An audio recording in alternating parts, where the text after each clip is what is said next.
Welcome back to some more Umineko When They Cry. So where we last left off, there's a lot to discuss for the recap of last week that I recorded. Um, let's go in within the TLDR thing. Battler tried to persuade Burn Castle from using the Red Truth as because it causes the constructed narrative to interfere of when it comes to Natsuhi. So, but Burn Castle also questions Battler. Why is he trying to keep Beatrice, the usual. Although, even though Battler has like a various reasons as to why, and some few bits of situations of the before the family conference takes place. So we're on Eva and Hideyoshi at the moment. Also, the Ushiromiya servants are in prep. So anyway, yeah, it was a little bit exhausting. That's the thing, though. I had to re-record my beginning part. I mean, I could just do an intro, be like, oh, 10 seconds, done. But no. Let's continue. Even the others were painfully aware of how reckless it would be to try and see Kinzo when he was in a bad mood. So, during last year's family conference, once they heard about Kinzo getting into a terrible mood, they never made an attempt to contact him. That was why, to this very day, they hadn't found it suspicious that Kinzo had never appeared. 確かに疑ってみる価値はあるわね。でも本当に兄さんがお父様の死を隠すなんて大それたことをするかしら。I mean, he's the oldest of all the siblings. I mean, I get it, you want to intrude on their business due to suspicion, but... 傲慢なくせにおかしなところで小心な人よ。そんな一世一代の大博打を本当にするかしら。いずれにせよ、今年の会議ではきっちりお父さんのご尊厳を拝謁した方がええやろな。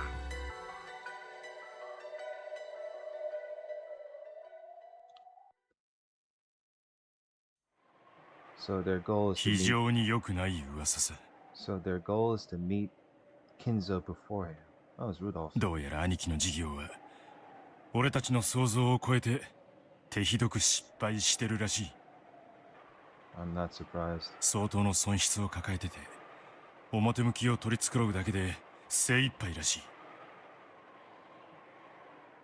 い。つまりクラウスさんからお金を借りるのはとても難しいことというわけね。ああ、泣けてくる。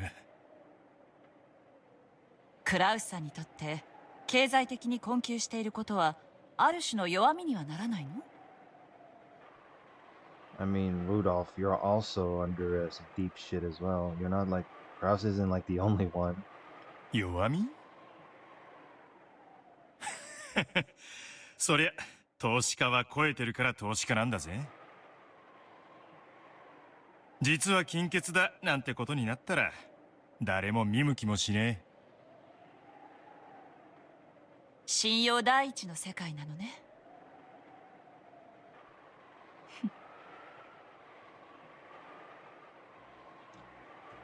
Kiri smiled thinly. Rudolph was taken back by that smile. He'd figured out that his plan, which involved raising money to get him out of his current mess by borrowing from the affluent Kraus, would all come to nothing now that they knew Kraus himself was in financial trouble. クラウスさんの信用はクラウスさんのこれからのお仕事に必要だろうけれど、私たちのこれからには必要ないわ。兄貴をゆするってのか。私だったら嫌よ。I mean, Kiri is a little bit of a sly or bad influence, I guess, but I don't know if it's a really good proper word for it. 血のつながった兄弟を貶めるなんて。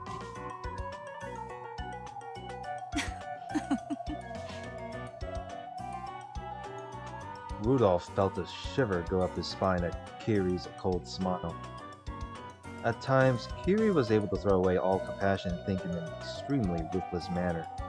Whenever he saw that, Rudolph knew he never liked to have her as his enemy. 他に金策があるなら、お兄さんを脅迫なんてしたくないものだわ。This is She is part of the Sumideras after all, or was. Formerly. あったら悩んだりしねえ。選択の余地のない問題で悩むのは人生の無駄だと思わない？ I mean...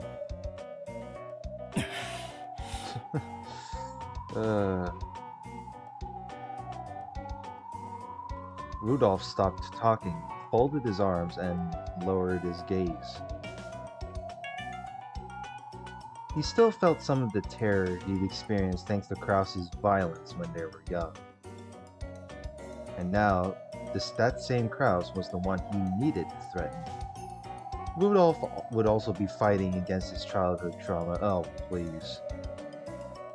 It's over a few decades in, come on. So to give her husband a little push, Kiri smiled reassuringly. Is this like some... it's one of those petty revenge type of thing, huh? So you're also on the... So now you're also the same as Eva from episode 3. Jesus Christ. And perhaps coldly. I mean, like I said, not all family siblings get along, so... Perhaps coldly. つくづく信用で仕事をしたくないものだわ。信用ほど積み上げるのに苦労して失う時が一瞬なんて割の合わない投資はない。そうだな。世の中100の信用より1枚の診察だ。はい。クラウスさんが大きな損失を出していると言っても、私たちの急場をしのぐためのお金くらいは十分用意できるはず。もちろんクラウスさんのこれまでの信用を換金してお金を作ってもらうことになるけれど。こいつはやばい話になるな。Oh boy. 十分な備えが必要よ。私たちには時間も失敗も許されてない。そうだったわね。私の京都の友人たちにそういうのを洗うのが上手な人たちがいるわ。あまり世話になりたくない連中なんだけど、一度会ってもらってもいい？領収書は切れないけど、きっと投資に見合うだけのものを調べ上げてくれるわ。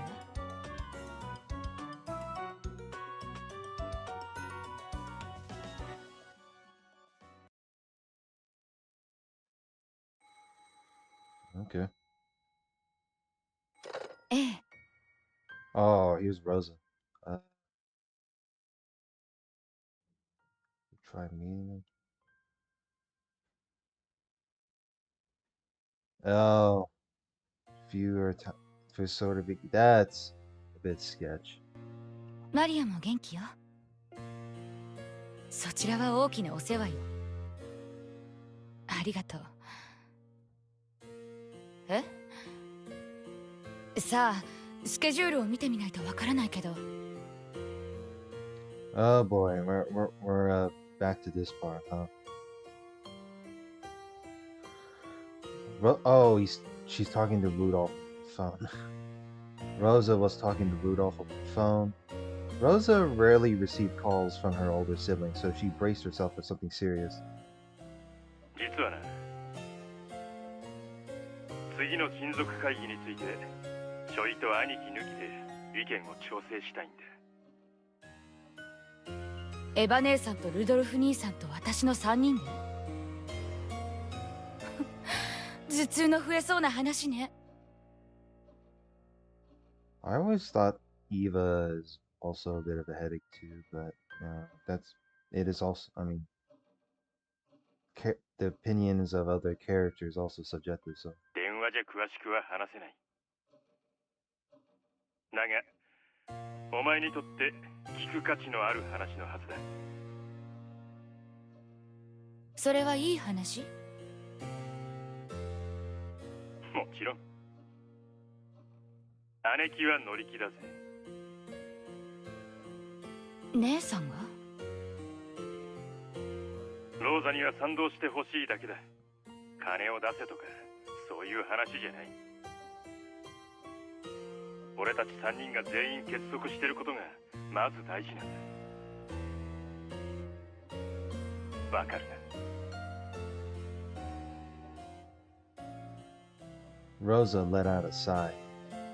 She did so because in the past, when Rudolph and Eva got into a fight with Kraus, they always used to talk to her like this right before dragging her into it. 先に教えて。その話は私も得をする話よね。ああ。俺たち3人で2億ずつせしめる。うまくいけばそれ以上も引っ張れるかもしれない。お前の借金、それでチャラだろ。Wait, all of you have that? All of you have debt. Oh yeah, right. それはいつまでにせしめられるの？もちろん年度内だ。俺も助かる。姉貴も助かる。そしてローザも助かるってわけだ。三方丸く収まる。姉さんが話に乗るくらいには勝算があるのね。話を聞く気になったか？ちょいと急だが、次の日曜日の19時に銀座のお前のお気に入りの喫茶店で会おう。俺と姉貴の予定がそこでしか会わねえ。問題ないか？2億捻出できる話なら聞かないわけにはいかないわ。では次の日曜日の午後7時にレオポルドで。マリアちゃんによろしくね。連れてきてもいいんだぜ。あの子の前でお金の話はやめて。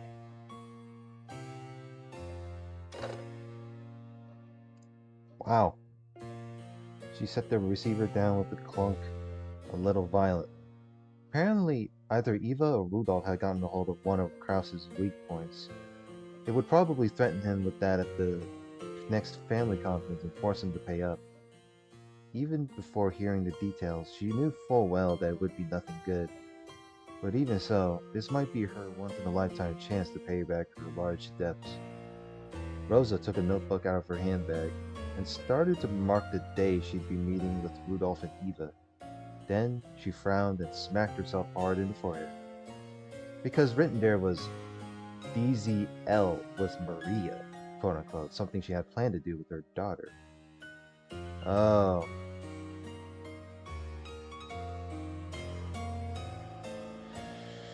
Right. She had other plans, and so it's either the family conference, a private conference, or the Rosa spending time with Maria, the daughter. That is. Maria was in her room, playing around excitedly with Sakutaro and the others. That was because she was going to go to that recently built amusement park. Oh. The parody of the amusement park. The following Sunday. Looking at the clock, Rosa saw that it was just past 9 at night. Maria was breaking the lights out rule. breaking the lights out rule. After covering her face and agonizing for a while, Rosa stood up and stomped over to Maria's room. Oh shit. Oh god, this is not gonna look too well, man. This. I ain't gonna lie, like, she hasn't even learned her lesson. That's unfortunate. The room would probably be a mess as well. At least tonight, that was convenient. As she stood outside the door to Maria's room, listening to the happy laughter seeping through, Rosa's face twisted in anguish once again as she looked at the floor. Then, when she raised her head again, her brow was furrowed and her face had become an ugly expression of anger. I am not looking forward to this.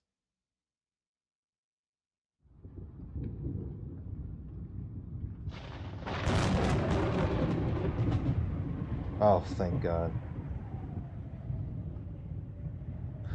We're gonna pretend that didn't happen. Okay. Oh God, man, this is Rosa has like little to no self-control with them when it comes to like, you know, when dealing with a mischievous child. I mean, then again, I guess when it comes to how Rosa acts is also part of discipline. So, Jesus Christ, the weather wasn't that great. According to the weekend forecast, a certain tropical cyclone will likely grow into a large typhoon. If unhappy premoniticians tend to be right, this year's family conference will probably take place in absolutely horrible weather. Man, you got shitty weather. Can't really like reschedule it? No, I wish a typhoon large enough to stop all boat travel would seal Rokujima away forever. If that happened, I'd be able to hide Kinzo's death as long as I wanted. 台風が彼らを永遠に遠ざけてくれればいいのに。Natsuki let out a deep sigh. Just doing that made her headache throb. As the day of the family conference approached, the intensity of her headache just kept on increasing. At that time, the phone rang. Natsuki turned the TV off and picked up the receiver. はい。お休みのところ申し訳ございません。源氏でございます。何事ですか？奥様に外線からお電話でございます。ですが、名前をお名乗りになられません。Ooh. 名乗らない？はい。先方は話せばわかるとは申しておりますが、いかがしますか？いたずらかもしれません。This has got it. I wonder if it's a telemarketer. どんな相手です？おそらく若い男性ではないかと。お心当たりはございませんか？若い男性。Natsuki didn't have a clue who that might be. In the first place, there was no one amongst her acquaintances who would do something as rude as refusing to state their name. And on top of that, a young man? As a wife, she must avoid any contact that might be considered suspicious with anyone other than her husband, much less a young man. As soon as she thought this, the phone call suddenly seemed like something dirty. But despite that, she also wanted to know what they wanted to tell her. Could it be some kind of trouble related to Krause's business? What if there was some particular reason they needed to talk to Krause's wife instead of Krause directly?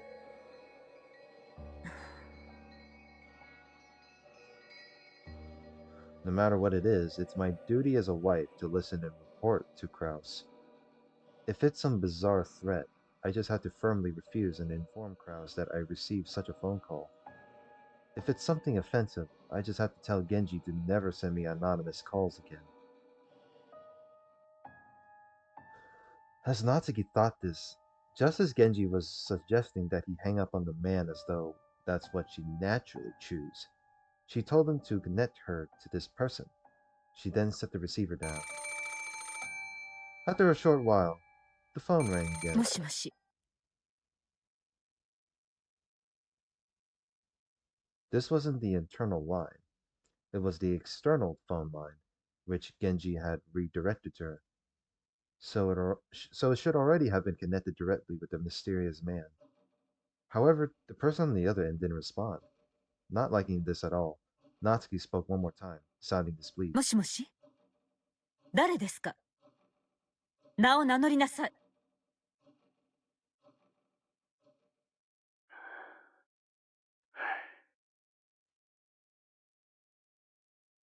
Hmm.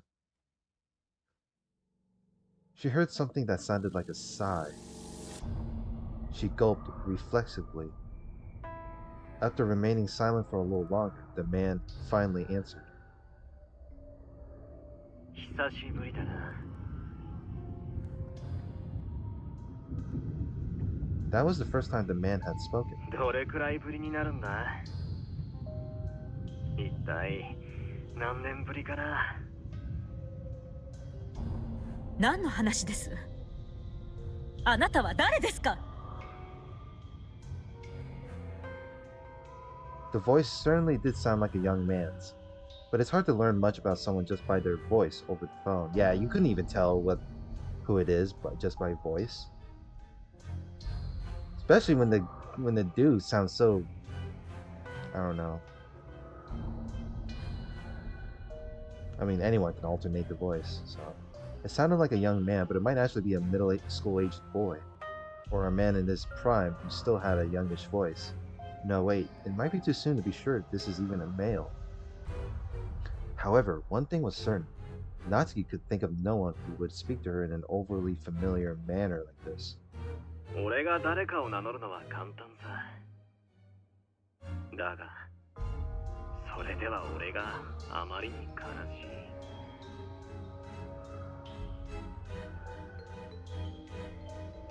い。何を言っているのか分かりかねます。あなたは誰ですか？そして私に何の用ですか？それが言えないなら興味はありません。切りますよ。俺の望みはあんたに思い出してもらうことだ。何を思い出せというのですか？あなたなど知りませんし、思い出すような心当たりもありません。そんなこと言うなよ。俺はあんたの子供じゃないか。I am your child, might not. 何ですって？あなたは何を言っているんです？そんな悲しいことを言うなよ。母さん。What? That unsettling word thrust itself mercilessly into the depths of Natsuki's heart and started churning it about. In her entire life, Natsuki had never been told something so unsettling. In her bewilderment, Natsuki felt her heart beat so loudly that it felt like it would explode. あなたに母と呼ばれる覚えはありません。何のつもりか知りませんが、もう切りますよ。俺は復讐するために帰ってきたんだ。あんたの19年前の。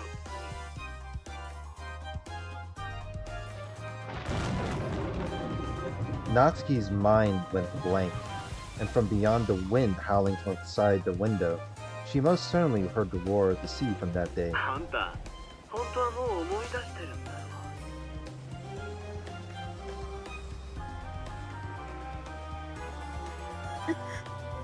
何の話かわからないと言っています。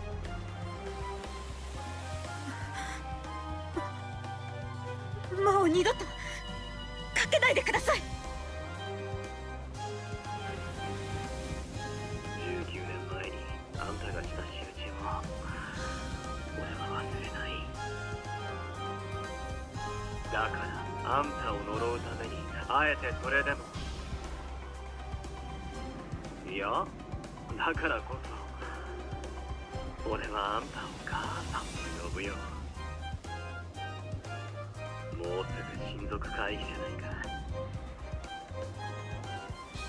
俺も母さんの子供だからね。会議の日に帰るよ。19年ぶりにね。あんたに復讐するために。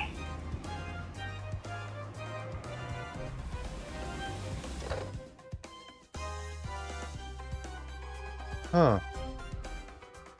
I have some very questions of concern here.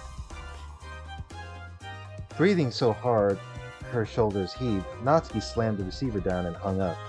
Then she hit the phone violently, knocking the receiver off, so that no more calls would come through it. I can hear the roar of the sea. That voice I hear from beyond the howling wind is certainly. Even if I cover my ears, the headache won't completely pale. Natsuki kept shivering as though cold.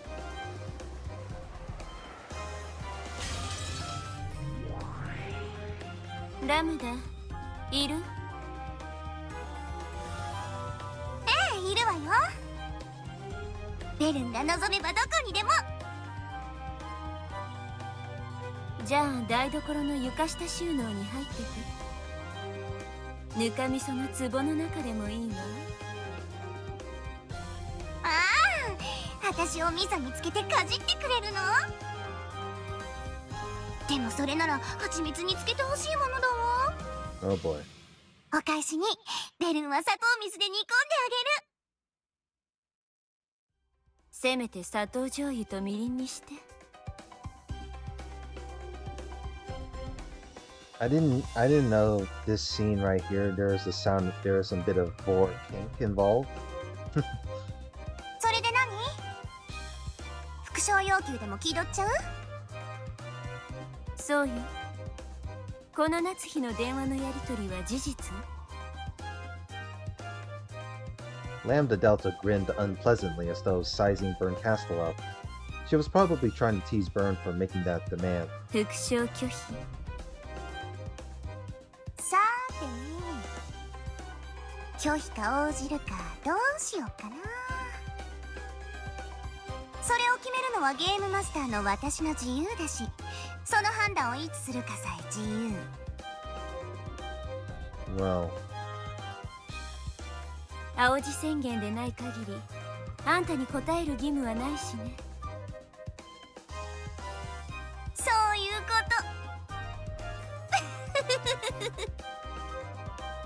今はせいぜい夏日の19年前に一体どんな秘密がとワクワクテカテカしてなさい。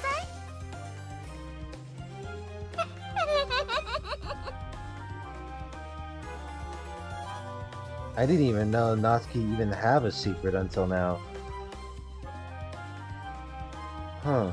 I mean, then again, like, we're talking about middle-aged people within the Ushiromiya family. Like, surely they have, like, something like the sin that they committed, like, years and years ago, so... Of course, this fishy telephone call happened before October 4th, 1986. This is still before the start time of the game, so there's basically no need to question whether it's true or false. I didn't even know, and here I thought Jessica is the only, child of the Natsuki's family. Although I guess technically when Kraus married Natsuki, the Natsuki's became like property of Ushiromiya family, so maybe she does have like a child, like, somewhere else. I did not know he sounded like a freaking edgelord though. So there's basically no need to question whether it's true or false. ゲームマスターのあんたがわざわざ見せた以上、何かの布石だと思っとくわ。騙しかもしれないけれど、一応あんたのこの察しては記憶に留めておく。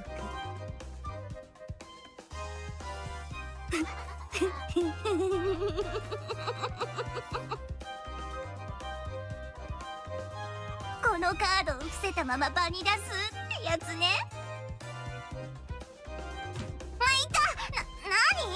Damn. ダイレクトアタッ Directed attack. After suddenly being conked on the head, Lambda Delta was bewildered. But perhaps this incomprehensible exchange was funny to her, because she quickly went back to giggling. ク。これであんたのゲーム版の準備は十分？ええ、そうよ。それじゃあいよいよゲームを進めるわよ。1986年10月4日にね。Why, you know, we're like 3 chapters in. You sure are taking quite a while to prep. I guess you're kind of... I guess I couldn't really question whether it's true or false, but is what Lambda Delta is digging through the characters' paths and add something more to it? Or is Lambda really constructing with inserting the narratives and put it and make it so it's like it's the cold hard truth? 何度目の1986年10月4日かしらね。無限の魔女か。ベアトリーチェ、やはり恐ろしい子だわ。ベルン側は何か行動ある？ないわよ。あんたが復讐要求に応えないならそれで終わり。ターンエンドね。Turn in. スタート。クリーンアップ。ドロー。Start though, clean the draw. さあ来たれ。1986年10月4日。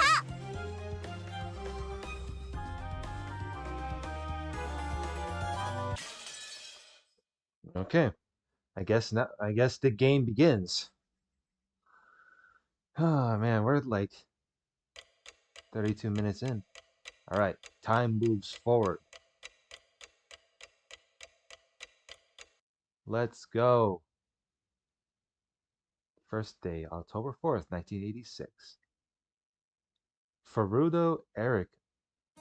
I think I heard the name before, but I don't know what her personality is like. I don't know what her personality is like, so I'm pretty sure I've been spoiled like the character, but it's like, what how bad is Erica? Like a good character or a bad character? That's what I want to know. I'm curious. 6年前よりさらにすごくなってやがる。 Are we back to the same Rose Garden scene, man? こんなのが似合わなんて羨ましいぜ。 Wow, chapter 4. Wow, and we're on like what, part 6? Yeah, I feel like it might be a short episode though. I could be wrong. んなことはねえぜ。私にとっちゃ船着き場まで遠くて邪魔なだけなんだけどな。Sounds like you're not the kind of person to get your daily dose of exercise. それは贅沢な悩みだね。毎朝バラと挨拶してから投稿。素敵素敵。こんなにいっぱいのバラみんなと挨拶してたら遅刻しちゃうね。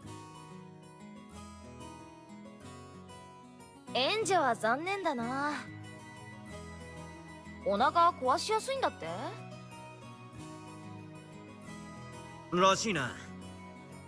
Oh, Angie. 腸が弱いんだろうよ。しょっちゅう下痢してるぜ。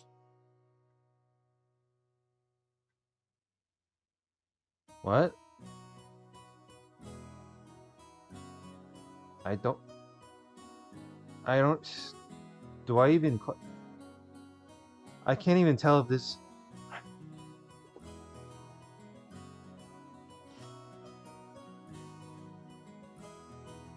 If there's a fantasy-like cherry ability, it would be that she was cursed since birth. She was cursed since birth, or is that she has a health disorder, or that she has a health issue. うん。レディーにそういうの言うのいけな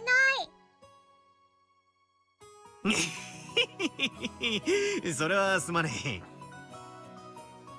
そうだよな。女の子のお尻からはマシュマロが出るんだもんな。園児は体調が悪くてマシュマロが水飴になっちまったわけだ。What? それはさすがに。下品が過ぎるね。Way over the line. George and Jessica slammed a knee and a fist right into either side of Badler's gut. Whack.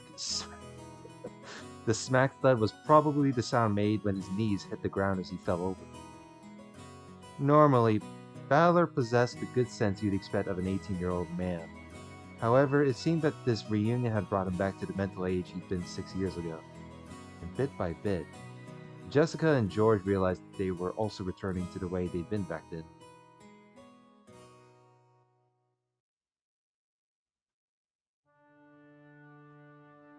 Wait, let me go back to that comment.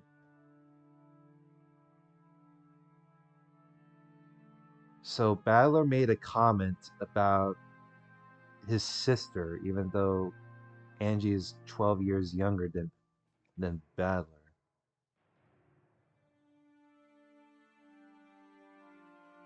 Nothing.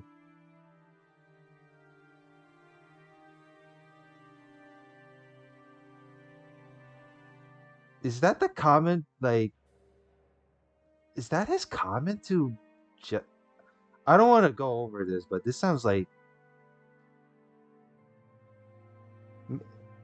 I don't know, his comment about, if this is a comment related, if this is something to comment with Angie, that's really weird.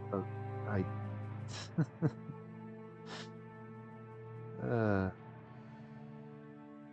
have no words. Natsuhi gazes at this charming chat through an open window in the hall. 奥様、旦那様がお探しです。もう少ししたら行きます。まだお昼にもなっていないのに疲れました。Just a few moments ago, the sparks had already started flying between them and Eva's group. The others had pounded on Kraus and Natsuki over and over to get Kinzo out of his study. Apparently, they hadn't been fully tricked at last year's family conference after all. お父様は問題ありませんね。はい。お任せを。シャノンとカノンも今日の段取りを十分に心得ております。熊沢は嘘をつくのが上手なようですから心配しませんが、南條先生が少し心配です。隠し事が苦手そうでおられますから。お任せを。可能な限り私が南條先生のお近くで補佐するつもりです。あなたがいてくれるなら頼もしいですね。本当に助かります。現地の力なくして成し得ないことです。恐縮でございます。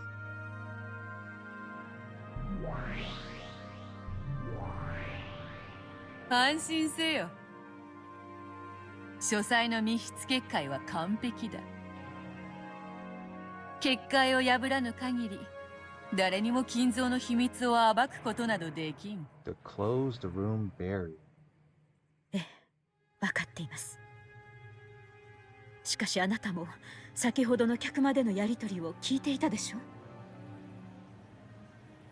う。うん。やはり去年の時点で相当の不信感を持たれていたのであろうな。凄まじき毒素を溜め込み振りまいておるわ。Sounds concerning. やはり今年が正念場になりそうですね。今年を何とか乗り越えることはできようが、仏の顔もなんとやらだ。さすがに来年は無理と心得た方がよかろうな。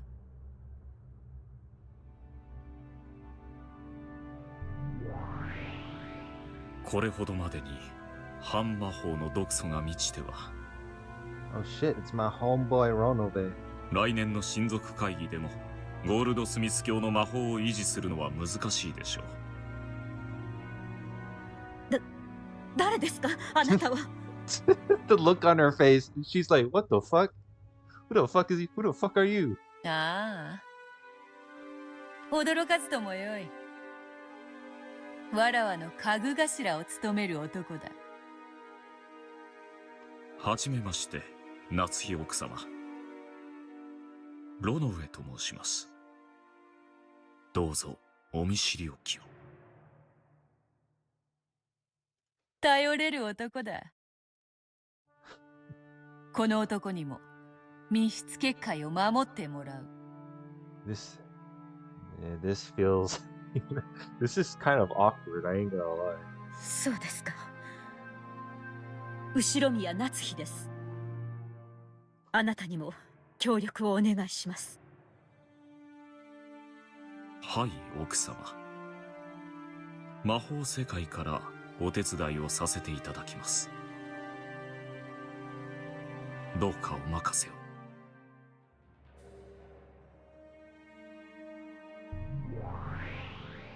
ついでだから私も紹介してもらおうかしら。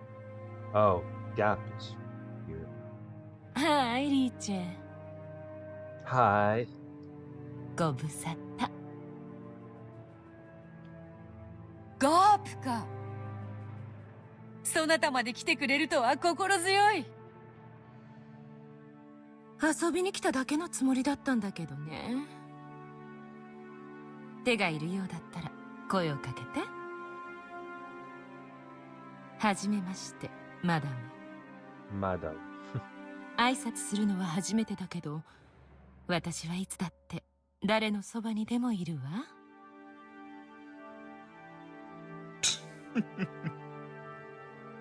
こちらのガープはなかなかのいたずら者。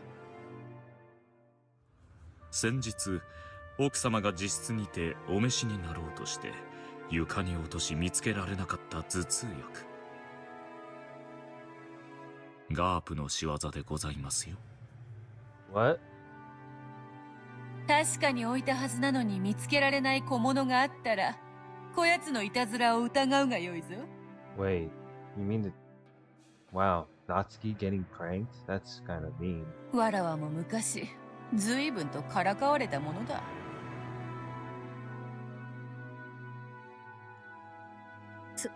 そうですか。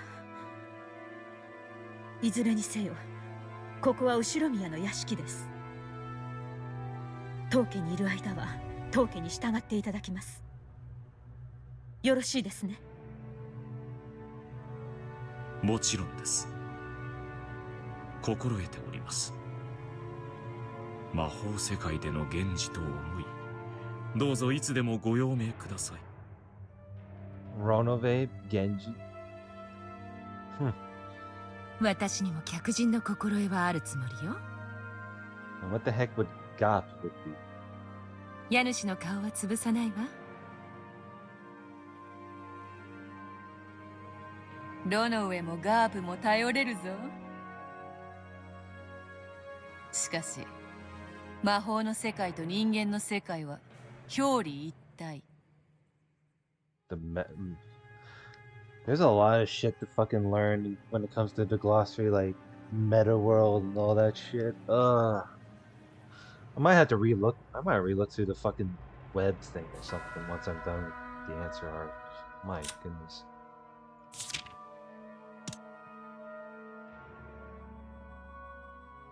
分かってます。もちろん私も人間の世界から努力します。力を合わせてお父様の秘密を守りましょう。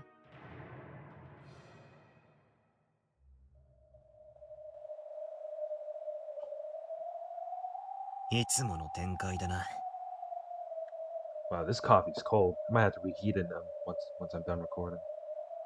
どうせ翌日にならなきゃ話は進まね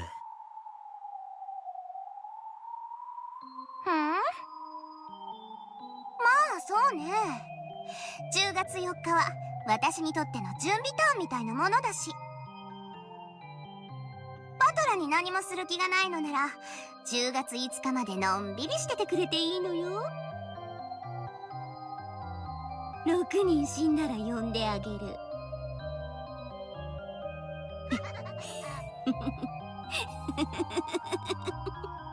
I don't think sitting around doesn't really solve anything. I mean, aren't we still allowed to spectate or speculate, however you can call it?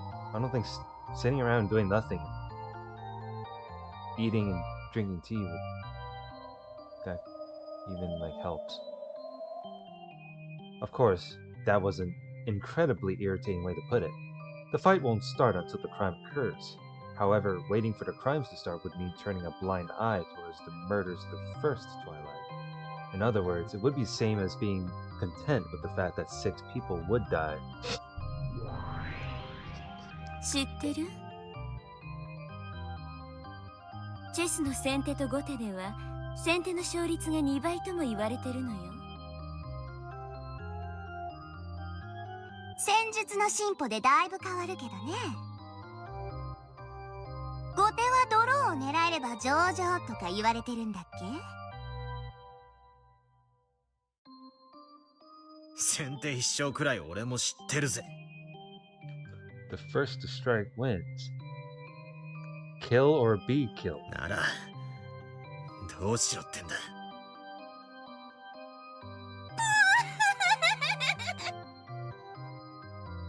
そんなだからあんたは無能なのよ。Huh?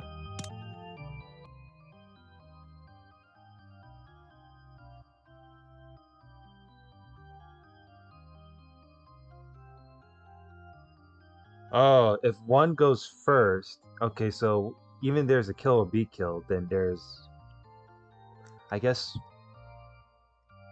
technically the one that goes the next turn after the first one has like a bit of a better opportunity, I guess. 本当にいい？バトラー。10月4日にだって解くことができる謎は存在するわ。何が解けるかわかる？まさか。あ、いや、しかし。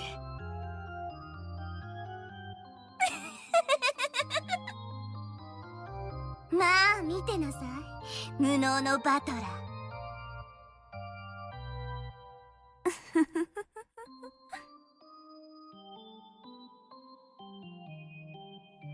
I have a general idea what these witches are talking about. I've tried solving it several times myself in the past, but I still haven't found anything resembling an answer. On the contrary, I still can't even understand why that puzzle exists. I don't know. Trivia? Bit of more like a game challenge, I guess? That's right. The reason it exists. Why did Beato prepare a puzzle like this in the first place? We all discussed it together from time to time in past games.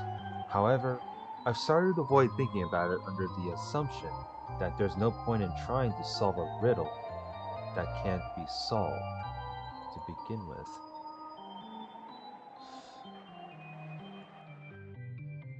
This time, I should change my viewpoint. I shouldn't just focus on the surface level stuff, like the truth of the riddle and how to solve it. What's more important is why that riddle was set up in the first place and displayed for us to see. That's what I should be thinking about. And the one proposing that riddle is Beatrice. Even if I can't solve it, I should be able to try and figure out what Beato was thinking when she showed it to us. Okay, this time I'm spinning the chessboard around. The witches keep calling me incompetent. Let them laugh. They aren't my enemies. I'm continuing our match, Beato.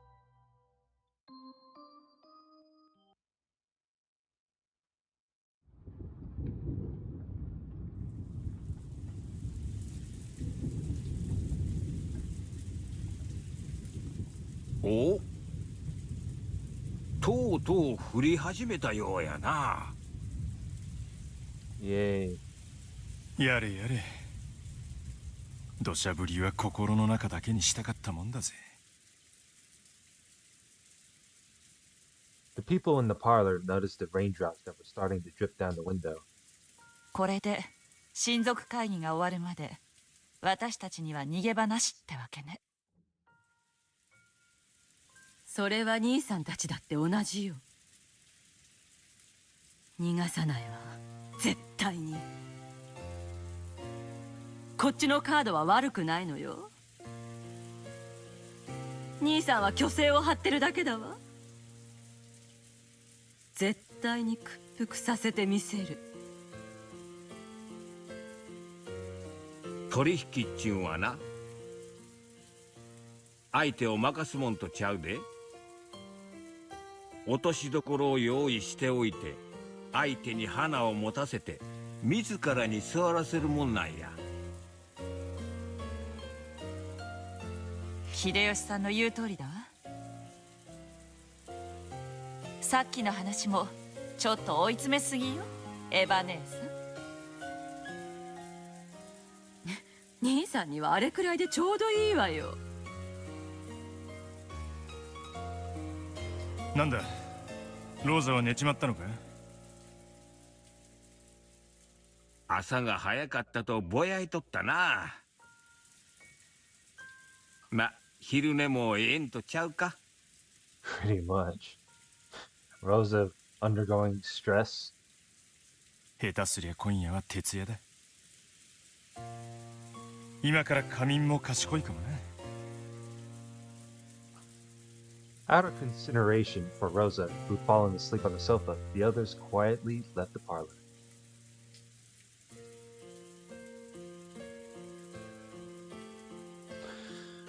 Alright. That was a good part to end it from here.